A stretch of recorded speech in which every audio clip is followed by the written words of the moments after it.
Hey there everybody, Paler here, and welcome back. Today we're going to be doing a little Let's Look at Divinity Original Sin. I'm going to try to just call this Divinity because I screwed up if I try to say too much, but we'll see how that goes. So Divinity Original Sin is the new RPG from Larian Games. Larian Games, from what I understand and what I've seen, the only thing they do is Divinity-based games. Now, they're not all one, they all share the same name, but some of them have different themes and semantics to them overall. For example, Divinity 2, if I recall, is kind of a third-person ARPG, not ARPG, but third-person RPG. Kind of a mix with a hack and slash type elements, I would say similar to Risen, Two Worlds, or Kingdoms of Amalur, although it came before all of them. Those are just the three similars that come to mind right away. Where the unique part of this was, somewhere early in the game, you actually can turn into a dragon yourself. Then they have Divinity Dragon Commander, where it's kind of a mix between an RTS and a political simulator, where you're trying to take control over your father's kingdom that's in war after he's passed away. And you got to recruit these different armies and everything. You have a basic campaign map similar to Civilization, and then the call to that one is when you're actually in the RTS side of it, the turn-based, the combat side. You can actually spawn a dragon that you're controlling, and you can fly around the battlefield and shoot fire at everything. There's been quite a few. There's about, I don't know, 6 or 7 different Divinity games. This is the newest one. And Divinity Original Sins is a throwback to the classic RPGs of your Baldur's Gate, Neverwinter Nights, Icewind Dale, and more recently, Dragon Age Origins. It is a in-combat, turn-based, high fantasy RPG. With the big calling point on Divinity, it's the elemental-environmental interactions. And yeah, I did say elemental-environmental, because it's both. You have interactions within the environment, using different elements combined together. We'll get into that in a little bit. The other big selling point for this game is you RPG fans out there. Anybody that likes role-playing, you should probably give this a look. Built in with the base campaign, there are some RPG elements that are very influential. We'll come back to that in a little bit. The other thing is they've gone ahead and it's shipped with a full set of modding tools.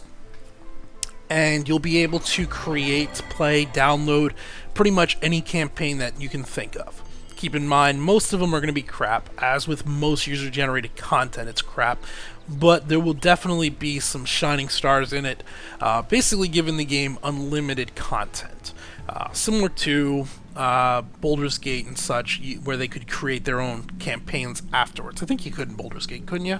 This seems to be... I don't remember. It's been a long time since I played Baldur's Gate. Okay, so let's jump into it. The main theme behind Divinity Original Sins, and before, well, let's jump into it and then take a step back. So, at this point, I'm about 7 hours into the campaign. I am still very early on. I'm only about level 6. It's going to be a very slow burn game. The game itself has been out for a little while in terms of early access. So, it was originally on Kickstarter. Then a little over a year ago, I would say, it went to early access. I picked it up maybe 3 months ago or so on sale. Didn't play too much of it. I didn't want to spoil the game before it came out, and you could see it was already like version 9.2 or something. They were finishing up the final bit, so I didn't really play it all that much.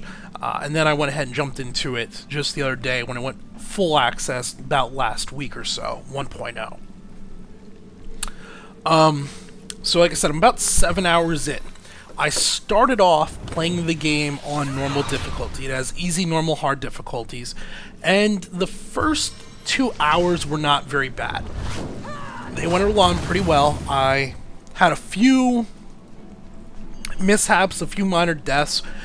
This game does very much promote quick saves. In fact, one of the tooltips for the game is quick save a lot, save your blood pressure, and I approve of that. But the first 2 hours, maybe 3 hours, didn't go very bad. Then I hit this point where I couldn't find enemies my level to fight. The world does not respawn, at least not that I've seen yet. So I was wandering around trying to find things my level. I was like level 4, and I could only find things level 6, level 7, maybe a few level 5s here, and they were stomping my face. So I had to go ahead and I had to wuss out and I had to lower the difficulty. I am now playing on easy. Even on easy, there were some fights that were still a little rough where people died and I had to use resurrection scrolls and everything.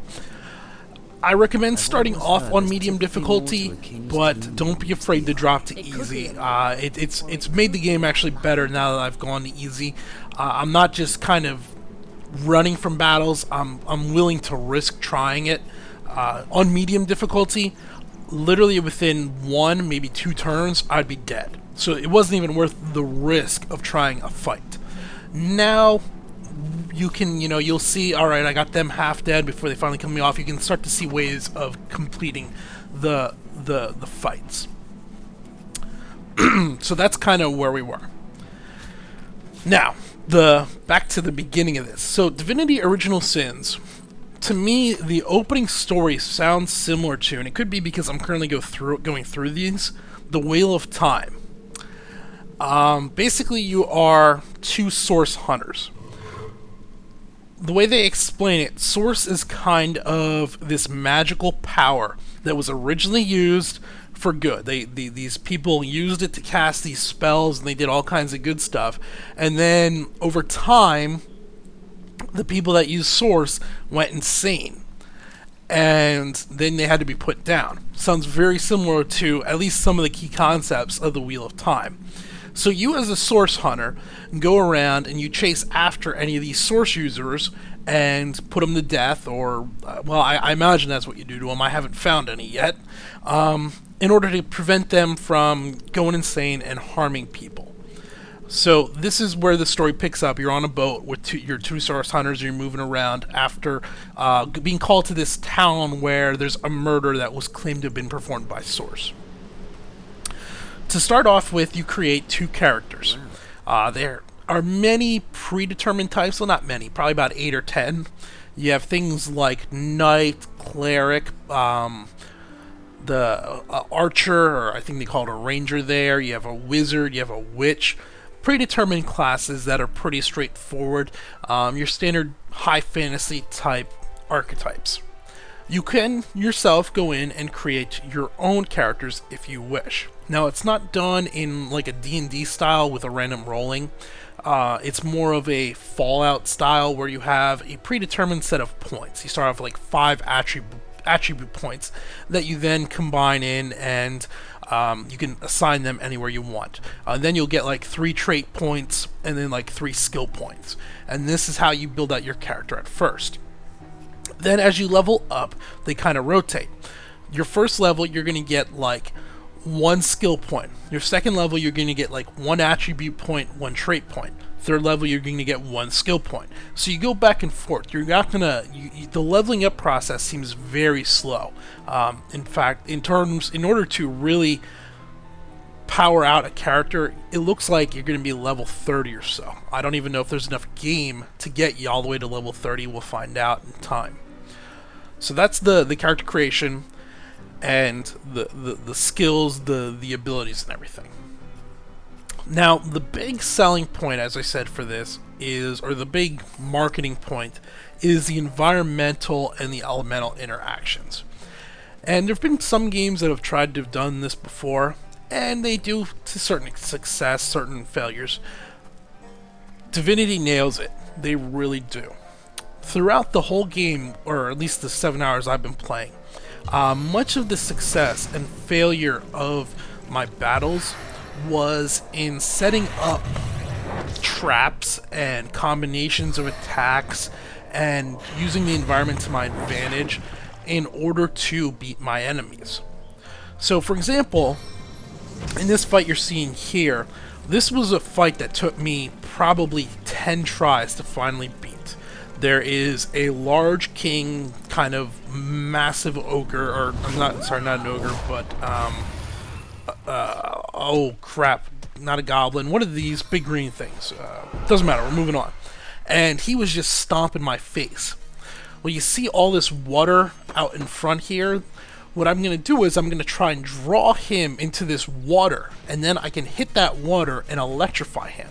And in fact, there's like 5 guys with him. There's a healer, like 2 archers, and 2 melee guys. And the more of them I can draw into the water, the more I can stun, the better I can hold them in place, and then I can whittle them down with my other 2 characters as we fight on. So that's my plan going forward. Now, unfortunately, the game is smart enough. If you have the water electrified, the enemies won't move into it.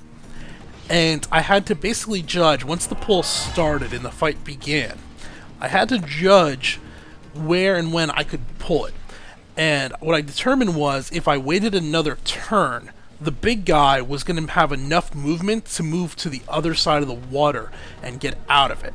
So I had to start shocking him and electrifying him and keeping him in place, what is only, unfortunately, him and one other guy, which allowed the 4 others to come around the other side and flank me. So then from there, the fight pretty much evolved into chaos, as I used my cleric to try to just absorb as many of the attacks as he could, try to keep the guys from flanking the other way around. Eventually I went ahead and I turned around, and because there's a puddle on the other side of me here, I used the electricity in order to stun the guys coming around that side. I can stun 3 over there. I pop this green barrel, which poisons him. And then, since it's kind of this toxic poison, it also is explosive.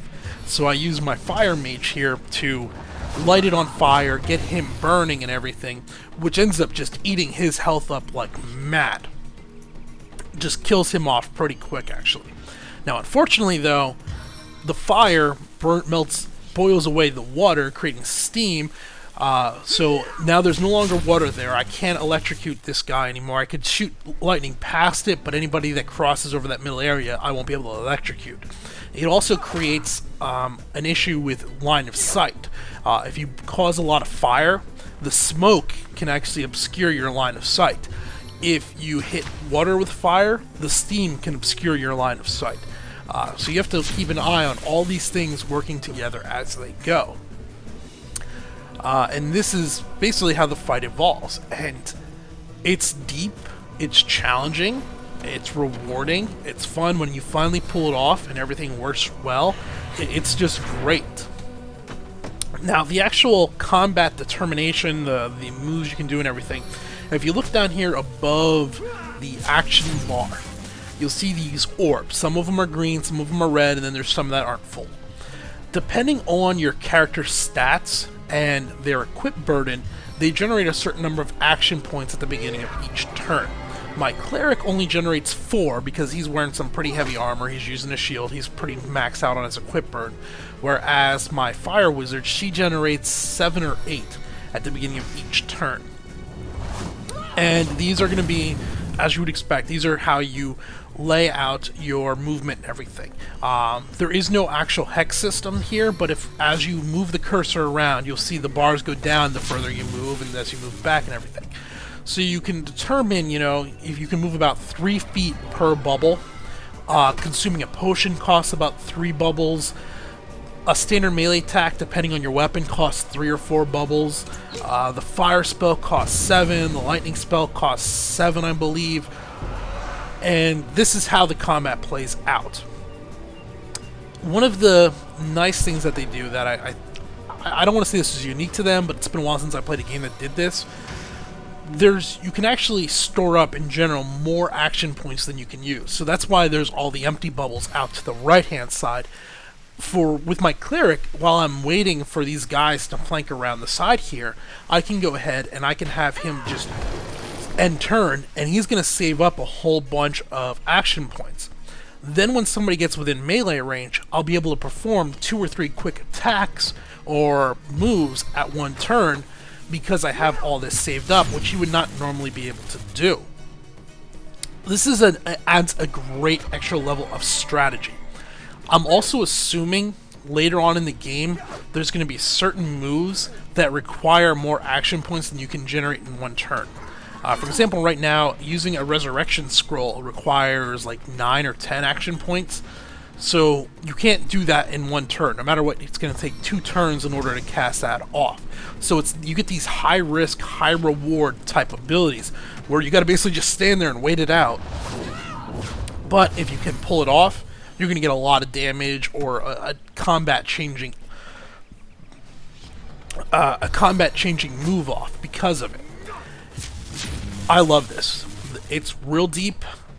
It's satisfying. There's a lot of moves. I mean, just at level 6, there's a lot of moves.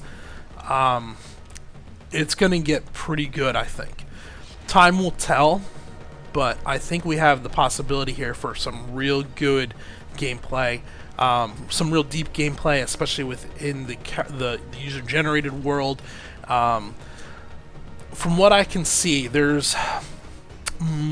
very minor spoiler here. There's kind of a hub. We'll call it a hub. And in this hub, there's portals. One of the portals leads here to the main city. Cecil, Cyril, whatever it is. There's about 9 other portals. So I'm assuming there's 9 other key questing zones that we're going to go to. If that's the fact, we're looking at like 40 hours of gameplay, maybe more. Woo! I'm excited for that. I actually wanted to do a final thoughts video rather than a let's look at, but it occurred to me it was going to take me 3-4 weeks to get enough content to do a final thoughts. And by that time I would have missed the boat, so I had to go ahead and do a first thoughts here. But this is lining up to be really good. Now, it's not all good news, at least not for me. Some of the things I'm going to complain about here, people are going to certainly love. They're not for me though. First, very minor technical complaint. The game looks very graphically impressive. It's you don't have the zoom that you would on Dragon Age Origins or whatever. You're not going to be able to zoom all the way in and really look at your characters. But from height, when moving around, the particle effects, the weather effects, all of that looks very good. That's not the complaint. Or the small technical bug. The small technical bug is you're able to, with WASD, you can move your camera completely away from where your characters are. So like when you're in the city, you can pan over to a different building and you can like double click in front of the building and have your character start walking there, because they don't walk all that fast, then go to the bathroom and come back. There's these little stutters, micro stutters, as you're panning around the city, as it loads in the new textures. Rather than it doing pop-in, it kind of just stutters very briefly, but you get this little half-second stutter as you move around the city. It's a minor complaint. You know, it's a small developer. Doesn't reduce the gameplay at all, but you will notice it. Now, as for my little complaints, the game is very much a traditional pen and paper RPG type elements. For those of you that are looking for a good deep RPG, you're going to love this. I found out that there was way too much reading for my personal taste.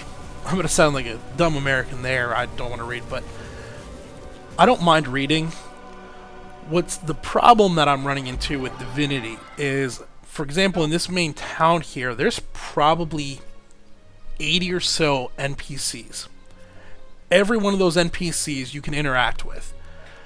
By the time that you've unlocked some of the story threads going along, you can ask every NPC, well, for the most part, every NPC about those. So you have 7 or 8 different chat options that you can ask them. Inside each chat option is 2 or 3 blubbable returns. So you're looking at like 24 or 30 little blurbs from each character or NPC talking back to you, which is great. The problem is, nothing identifies if this NPC is just randomly talking that's going to do nothing for the game, or if they have a key element to the story, or if they have a quest, you know, that they offer another side quest or something. So there's a lot of just useless information in here that you could spend 4 or 5 hours going around talking to all these NPCs to hear everything. That's more than I really want to do. I have no problem listening to the guys that are primary to the story. Excuse me. I just wish that That hurt my throat. I just wish there was some type of little identifier. I don't know about the quest marker outside, but when you went in, like, have a certain chat options in bold, so you know, hey, this stuff here is important to a quest, or it's going to progress the story or something. So it's not just this wall of text I got to sort through, just because there's so much of it. That's my complaint. For those of you that really love side story, backstory, yeah, every one of these guys, if you talk to a fisherman, he'll tell you about the fish and how the fish are biting. It has nothing to do with any quest. It's just background noise. You might love that. It's not for me. The other thing is, I'm not big on the RP elements, but there is some real built in from the start. There's some RP into even how your characters develop. So as you play through, you're going to come across these little occurrences, I guess is what I'm looking to say. These little key conversation points that happen right away, right off the bat. This is not a spoiler because it happens within the first 3 minutes of the game. You come across a body dead on the beach, and he has a book on him where he talks about how he's going to leap off this cliff because the gods spoke to him through this statue and told him to prove his faith he needed to take a leap of faith, and then he falls and dies. And right after you do that, your two primary characters can then talk back and forth between each other. And you can have them play out if they believe it's good that he had faith in something, or that it's just pure insanity because a book told you to jump off a cliff and everything. And depending on how your characters answer, they gain certain substats.